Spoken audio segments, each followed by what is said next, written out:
This Newsbreak is brought to you by AMAC, Association of Mature American Citizens.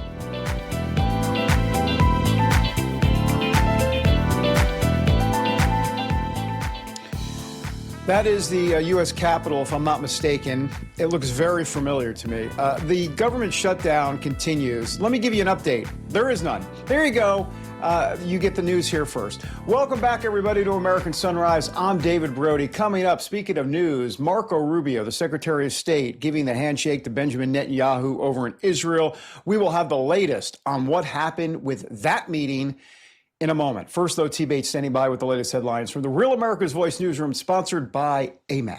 The Association of Mature American Citizens is the conservative voice for Americans 50 and older. AMAC is fighting for the values that you hold dear. Join today. Together, we can write the course of America. President Trump is set to make his latest international trip tonight as he boards Air Force One headed to Malaysia. During his trip to Asia in general, the commander-in-chief set to visit Japan and South Korea as well. Trade, of course, will be one of the key issues he addresses along the way. However, the most watched part of the upcoming trip will likely happen next Thursday when the president is scheduled to meet with Chinese President Xi Jinping amid the ongoing trade war between the U.S. and China. On November 1st, the tariff on China goes to 157%, which is record-setting territory. And we don't want that because it's not sustainable for them. They can't sustain that. We don't want them to have to go through that. So a meeting with President Xi, and I would say we have some big issues, like with the farmers and various other things. But the first question I'm going to be asking him about is fentanyl. And if you think about it, they make $100 million. Think of this. They make $100 million selling fentanyl into our country, $100 million. They lose $100 billion with the 20% tariff. So it's not a good business proposition. President Trump appears optimistic about reaching a trade agreement with China, saying earlier this week, quote, "I think we're going to come out very well, and everyone's going to be very happy." And while POTUS is headed across the Pacific to try and wrap up one trade war, it appears the one he was fighting to the north has ended, albeit not in the way that anyone expected. On Thursday, President Trump announced that all trade talks with Canada are over. Taking to Truth Social, Mr. Trump writing in all caps, all trade negotiations with Canada are hereby terminated. The strong words coming after what he calls a fraudulent advertisement featuring former President Ronald Reagan criticizing tariffs. High tariffs inevitably lead to retaliation by foreign countries and the triggering of fierce trade wars. Then the worst happens. Markets shrink and collapse, businesses and industries shut down, and millions of people lose their jobs. U.S. and Canadian negotiators had been at the bargaining table for months over Trump-imposed tariffs on Canadian steel, aluminum, and cars. Even the Ronald Reagan Presidential Foundation, though, out with a statement this morning about the ad, saying the government of Ontario, which released the video, was, quote, using selective audio and video of the late president, and the foundation is now reviewing its legal options.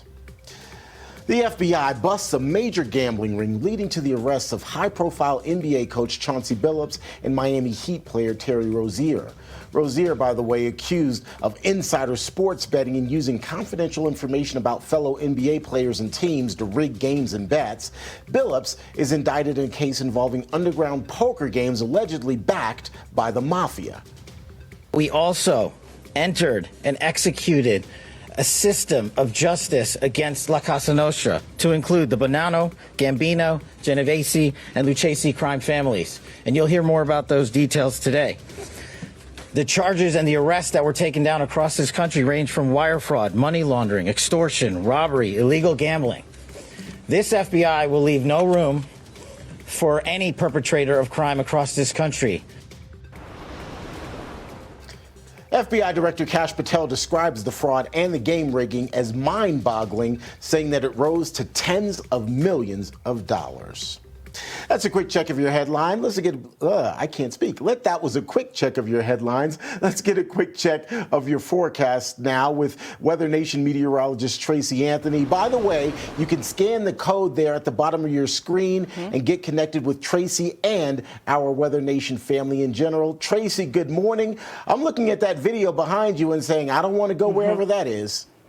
No, it's definitely not a good situation. This is the Dominican Republic. We have a field correspondent there yesterday, and you can see flooding already impacting the area. So Hispaniola and Jamaica going to have potentially catastrophic impacts from Melissa. Now, Melissa is still a tropical storm, but we're expecting Melissa to intensify rapidly here over the next 48 hours. And Melissa is expected to be a Category 4 hurricane by Monday. So you can see this storm system is just going to linger before turning back to the northeast. So these areas are going to be impacted by prolonged damaging winds, prolonged flooding rains, high surf, and everything that comes with a tropical system. So a very dangerous situation here across the Caribbean.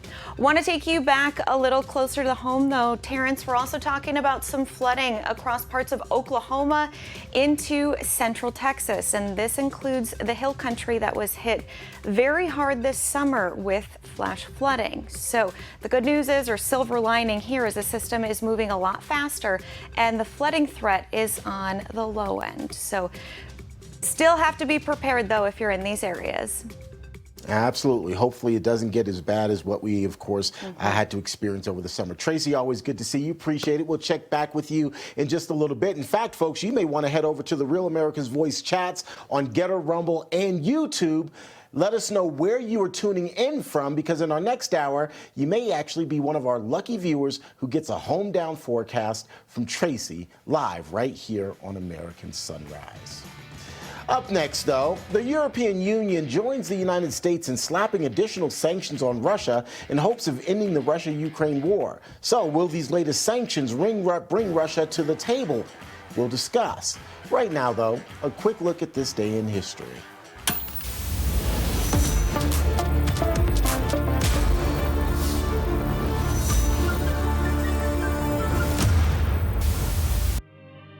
It was on this date in 1929 that the stock market crashed. It was a day of unprecedented chaos as a tidal wave of panic selling swept across the markets. In the course of one day, a record 12.9 million shares traded hands. Billions of dollars in paper value were wiped out in just hours, overwhelming the exchange's ticker tape and spreading fear across the nation. Even though today is Friday, Black Thursday will always be remembered as one of the darkest days in American history. It ushered in the Great Depression and a dark period in U.S. history. More American Sunrise coming your way in 2 minutes. Why should I be standing in line, just waiting for bread? Once I built a railroad.